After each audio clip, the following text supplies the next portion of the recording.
Assalamualaikum warahmatullahi wabarakatuh. Bakar ikan pakai rok mini. Apa kabar jomblo hari ini? Ups, apa kabar guys hari ini? Bahagia selalu ya.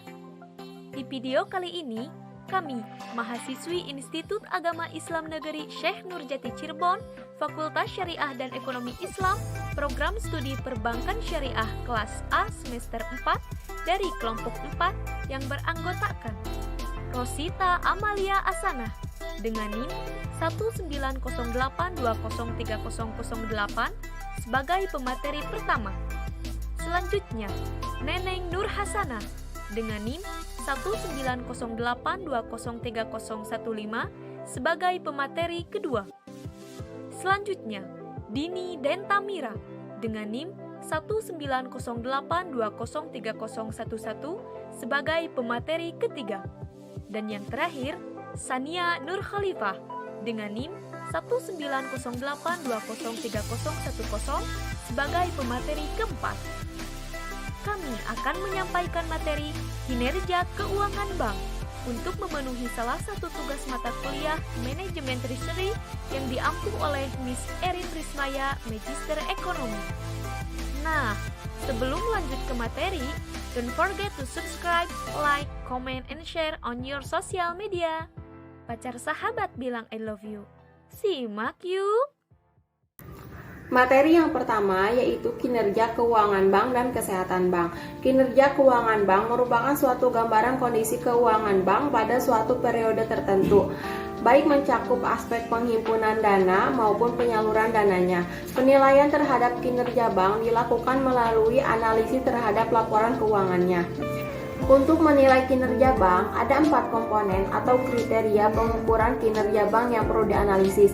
Yang pertama yaitu kapital, yang kedua asset quality, yang ketiga earning dan efisiensi, yang keempat liquidity. Yuk bahas satu persatu. Yang pertama yaitu kapital. Untuk menilai kondisi kapital atau modal sebuah bank digunakan beberapa rasio berikut ini. Yang pertama, total kapital. Yang kedua, ATMR, resiko kredit, operasional, dan pasar. Yang ketiga, kapital edukuasi ratio. Yang keempat, rasio modal terhadap total modal. Yang kelima, rasio modal terhadap total aset. Dan berikut key performance capital. Total kapital, struktur modal semakin kuat, ATMR, resiko kredit, operasional, dan resiko pasar, aset tertimbang menurut resiko yang semakin baik. Kapital edukuasi ratio. Rasio kecukupan modal lebih tinggi dari ketentuan Bank Indonesia yaitu 8%. Rasio modal terhadap total modal di atas 80%. Rasio modal terhadap total aset, rasionya semakin meningkat. Dari key performance berikut, kita bisa mengetahui bahwa kondisi kapital sebuah bank bisa dikatakan sehat bila yaitu memiliki struktur modal yang kuat, aset tertimbang menurut resiko kredit, operasional, dan pasar semakin baik.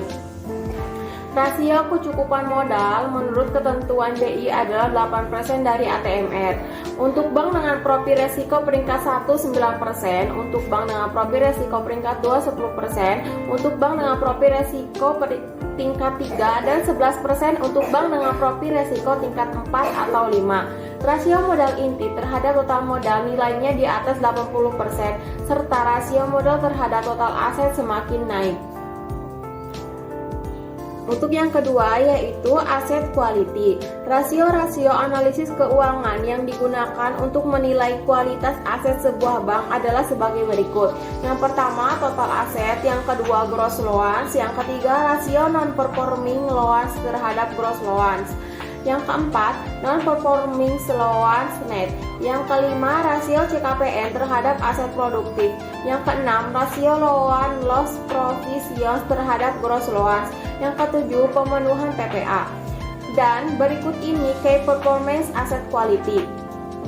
Total aset semakin naik cenderung semakin baik, gross loan semakin naik cenderung semakin baik. Rasio non-performing loan terhadap gross loan di bawah ketentuan Bank Indonesia 5%. Non-performing loans net di bawah ketentuan Bank Indonesia 5%.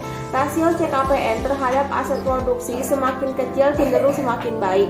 Rasio loan loss provision terhadap gross loan semakin kecil cenderung semakin baik. Pemenuhan PPA di atas 100%. Sebuah bank memiliki kualitas aset yang sehat bila memenuhi kriteria seperti pada key performance tersebut, yaitu total aset yang semakin meningkat, gross loans yang naik, NPL di bawah ketentuan Bank Indonesia 5%, rasio CKPN terhadap aset produktif yang rendah, rasio LLP terhadap gross loan kecil, pemenuhan PPA di atas 100%. Yang ketiga, earning dan efisiensi. Pendapatan dan efisiensi sebuah bank bisa dinilai dari beberapa rasio berikut ini. Yang pertama, total profit. Yang kedua, return on equity. Yang ketiga, return on asset. Yang keempat, net interest margin. Yang kelima, BOPO. Yang keenam, biaya operasional non bunga to total aset. Yang ketujuh, biaya operasional non bunga to pendapatan bunga. Yang kedelapan, funding cost. Yang kesembilan, fee based income to total income. Dan berikut ini key performance, earning, dan efisiensi. Total profit semakin tinggi semakin baik. Return on equity semakin tinggi semakin baik. Return on asset semakin tinggi semakin baik. Net interest margin semakin tinggi semakin baik. BOPO semakin kecil cenderung semakin baik. Biaya operasional non bunga to total aset di bawah 3,5%. Biaya operasional non bunga to pendapatan bunga di bawah 50%. Funding cost semakin kecil cenderung semakin baik. Fee based income to total income semakin kecil cenderung semakin baik. Bila pertumbuhan total profit sebuah bank semakin naik, ROE, ROA, dan NIM tinggi, BOPO semakin kecil, rasio biaya operasional non bunga terhadap total aset di bawah 3,5%. Rasio biaya operasional non bunga terhadap pendapatan bunga di bawah 50%, funding cost kecil, serta fee based income terhadap total income semakin naik, maka bank tersebut memiliki tingkat sehat. Yang terakhir yaitu liquidity. Berikut ini rasio-rasio yang bisa digunakan untuk menilai tingkat likuiditas sebuah bank. Yang pertama, customer deposit. Yang kedua, low cost deposit. Yang ketiga, lowest deposit ratio. Yang keempat, rasio aset liquid terhadap total aset. Yang kelima, rasio aset liquid terhadap customer deposit. Dan berikut ini key performance liquidity. Customer deposit semakin naik semakin baik, kepercayaan masyarakat naik. Low cost deposit semakin naik cenderung semakin baik. Lowest deposit ratio kisaran 78 sampai dengan 92%. Rasio aset liquid terhadap total aset di atas 20%. Rasio aset liquid terhadap customer deposit semakin naik cenderung semakin baik. Standar rasio keuangan bank umum mengenai tingkat likuiditas sebuah bank yang sehat adalah yaitu customer deposit semakin naik, low cost deposit cenderung naik, LDR ada di kisaran 78% sampai dengan 92%, rasio aset likuid terhadap total aset di atas 20%, dan yang terakhir rasio aset likuid terhadap customer deposit cenderung naik.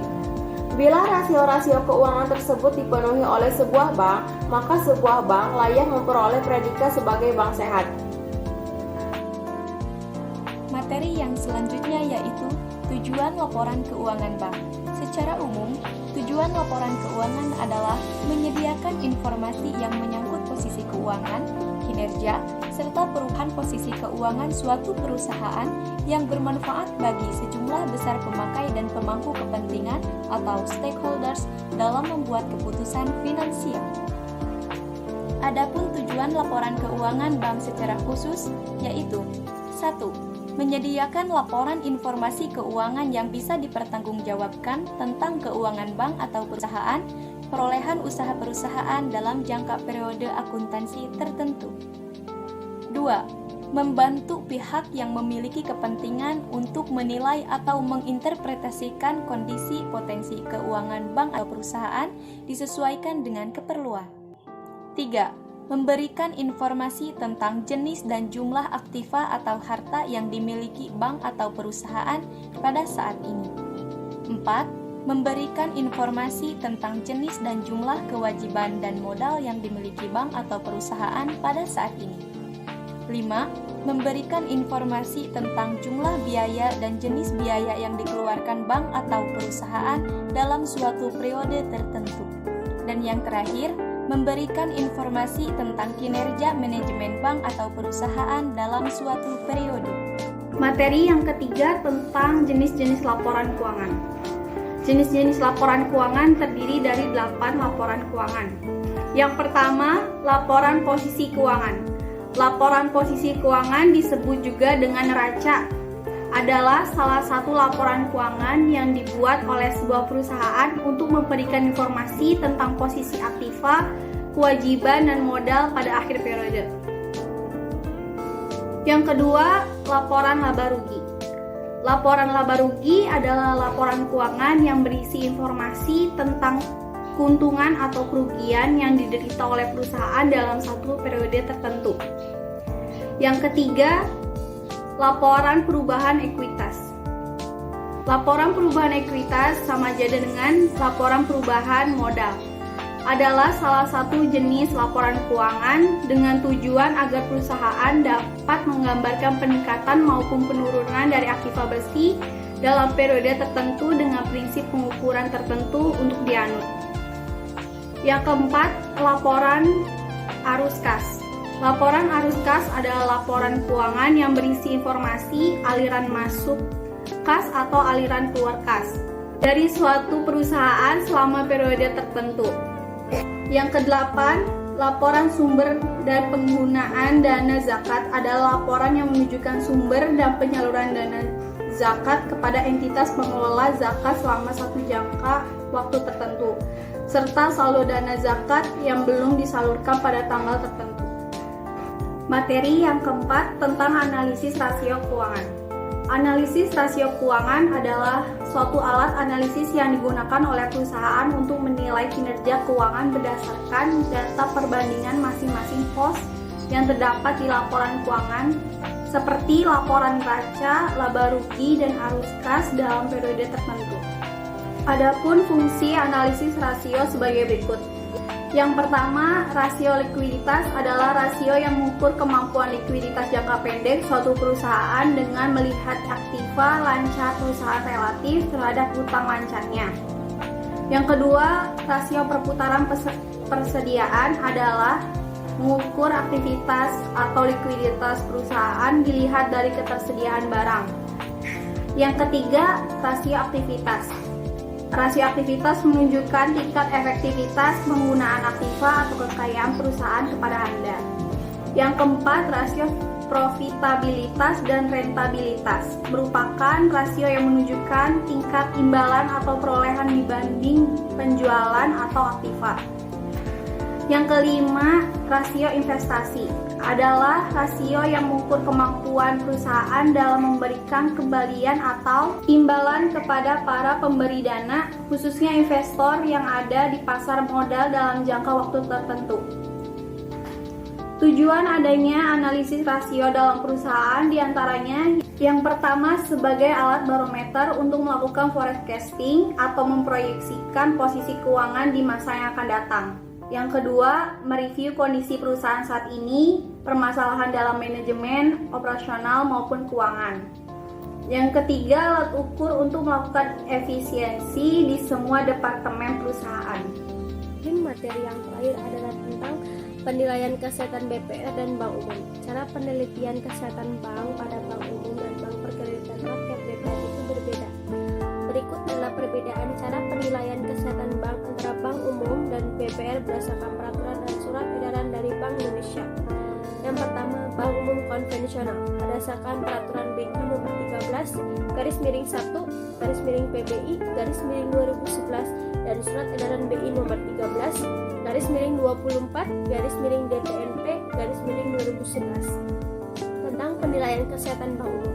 Faktor-faktor penilaian sangat kesehatan Bank Umum konvensional terdiri dari Yang pertama profil risiko, yang kedua ada good corporate governance, yang ketiga ada rentabilitas, dan yang keempat ada permodalan. Yang kedua ada Bank Umum Syariah. Berdasarkan peraturan BI nomor 9/1/PBI/2007 dan surat edaran BI nomor 9/24/DPBS/2007 tentang penilaian kesehatan bank berdasarkan prinsip syariah. Faktor-faktor penilaian tingkat kesehatan bank umum syariah terdiri dari yang pertama ada permodalan, yang kedua ada kualitas aset, ketiga ada manajemen, yang keempat ada rehabilitas, yang kelima ada likuiditas, dan yang keenam ada sensitivitas terhadap risiko pasar. Yang ketiga ada BPR konvensional. Berdasarkan surat keputusan Direksi Bank Indonesia nomor 30/12/DIR/1997 tentang tata cara penilaian tingkat kesehatan BPR. Faktor-faktor penilaian tingkat kesehatan BPR konvensional terdiri dari yang pertama permodalan, yang kedua kualitas aset, yang ketiga ada manajemen, yang keempat ada rentabilitas, dan yang kelima likuiditas. Yang terakhir ada BPR syariah berdasarkan peraturan BI nomor 9/17/PBI/2007 dan surat edaran BI nomor 9/29/DPBS/2007 tentang penilaian tingkat kesehatan BPR berdasarkan prinsip syariah. Faktor-faktor penilaian tingkat kesehatan BPR syariah terdiri dari yang pertama ada permodalan, yang kedua ada kualitas aset, yang ketiga ada manajemen, dan yang keempat ada rentabilitas, yang kelima ada likuiditas. Penilaian kesehatan BPR konvensional mengacu pada surat keputusan Direksi Bank Indonesia nomor 30/12/KEP atau disingkat KEP /DIR atau DIR/1997 tentang tata cara penilaian tingkat kesehatan Bank Perkreditan Rakyat atau BPR. Faktor-faktor penilaian tingkat kesehatan BPR konvensional terdiri atas permodalan, kualitas aset, manajemen, rentabilitas, dan likuiditas atau bisa disebut dengan CAMEL. Adapun bobot untuk setiap faktor penilaian adalah sebagai berikut. Faktor pertama yang dinilai adalah modal. Komponen yang dinilainya yaitu rasio modal terhadap ATMR atau CAR. Bobotnya 30%. Yang kedua ada kualitas aktiva produktif. Ada 2 poin komponen yang dinilainya. Yang A, rasio aktiva produktif yang diklarifikasikan terhadap total aktiva produktif atau bisa disingkat dengan KAP. Bobotnya adalah 25%. Dan yang B, rasio penyisihan penghapusan aktiva produktif yang dibentuk terhadap penyisihan aktiva produktif yang wajib dibentuk oleh bank atau bisa disebut dengan PPAP. Bobotnya adalah 5%. Yang ketiga ada manajemen. Manajemen komponen yang dinilainya ada 2 poin. Yang pertama manajemen umum dan yang kedua ada manajemen risiko. Bobot yang dinilainya sama-sama 10%. Dan yang keempat ada rentabilitas. Komponen yang dinilainya ada 2 poin. Yang pertama rasio terhadap rata-rata volume usaha atau RQA. Bobotnya ada 5%. Dan yang kedua ada rasio biaya operasional terhadap pendapatan operasional, bisa disingkat dengan BOPO. Bobotnya adalah 5%. Dan yang kelima ada likuiditas. Komponen yang dinilainya ada 2. Yang pertama ada rasio alat likuid terhadap utang lancar. Yang kedua ada rasio kredit terhadap dana yang diterima. Bobotnya sama-sama 5%. Oke guys, demikian materi yang kami sampaikan. Semoga menjadi tambahan ilmu pengetahuan. Habis mandi pakai body lotion. Thanks for attention. Kami segenap kelompok 4 undur diri. Wassalamualaikum warahmatullahi wabarakatuh. Goodbye.